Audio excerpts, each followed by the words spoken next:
What is up, guys? Welcome back to the 40K Cafe, and today we're going to be talking about the prime arc of the 15th Legion, Magnus the Red. You see, Magnus the Red would have his gestation pod teleported to the world of Prospero, and even from birth, he was able to communicate with the Emperor long before meeting in flesh, for his psychic might was much more powerful than any of his brothers. And just like him, the people of Prospero were also known to be psychers. It was a very common aspect of the whole planet. But from the beginning, Magnus was almost predestined for greatness. You see, when his gestation pod fell from the sky, it landed in the only relevant settlement in all of Prospero. This city would be known as Tisca. It doesn't say how long, but immediately after emerging from the gestation pod, within only a few years, he surpassed all the masters of Prospero. Now, unfortunately, Prospero was also considered a death world because many of its populace was ransacked by Psychnuing. Creatures are insectoid predator-like creatures that thrive and feast off of the psychic energy of an individual. And attacking and feeding off these psychers is also how they would reproduce, for they would lay their eggs in the minds of their victims, and seeing as they were from the immaterium of the warp, it was very difficult to deal with them. Magnus would then go on to unify the different sets of sorcerers to lead a crusade against the Psychnuing. He would succeed in unifying his people, eliminating the Psychnuing, and bringing peace and prosperity to Prospero.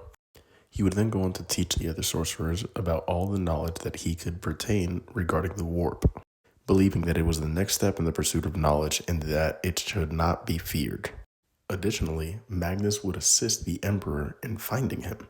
He would send out his psychic presence so that Prospero would be better found by the Emperor's Great Crusade. And seeing as they were already communicating for a very long time together, when the Emperor found Prospero, he was welcomed with open arms, and Magnus and him would embrace as if they had known each other for years. Magnus would go on for years to come, assisting the Emperor in studying the immaterium of the warp. During these studies, even at a very early time, the Emperor would constantly have to remind Magnus the dangers of the warp and not to take it as lightly as he does. When Magnus was introduced to the members of his legion, the Thousand Sons, they all had inherited Magnus's gift from his gene seed, which is being imbued with psychic might. But unfortunately, their gene seed also had a flaw, for which they would undergo a flesh change if their psychic powers were not kept in check, or it would happen just sporadically. This flesh change would ultimately lead in death and cause a plethora of other problems. And so, seeing as the Thousand Sons were so few in number and that they were unstable, they were not permitted to go on the Great Crusade, only assisting through studies and other various forms of knowledge. Magnus was given a chance to find a cure for his legion. He would come to the Emperor, boasting that he had a cure. Unfortunately, this would cost Magnus his eye. It would also cost something else, though, that was hidden amongst everyone. For you see, in order to cure the flesh change, Magnus had unknowingly made a deal with the Chaos God Tzeentch of trickery and secrets. In short, the cure was temporary, but Magnus didn't know when that timer would go off.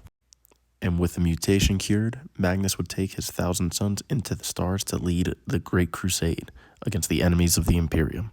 Although Magnus's childhood is very lacking in detail, I do truly enjoy it. I don't think it was one that I would want to be a part of, considering the freaky psychic bugs. But with that being said, let me know what you want to hear next, and follow for more.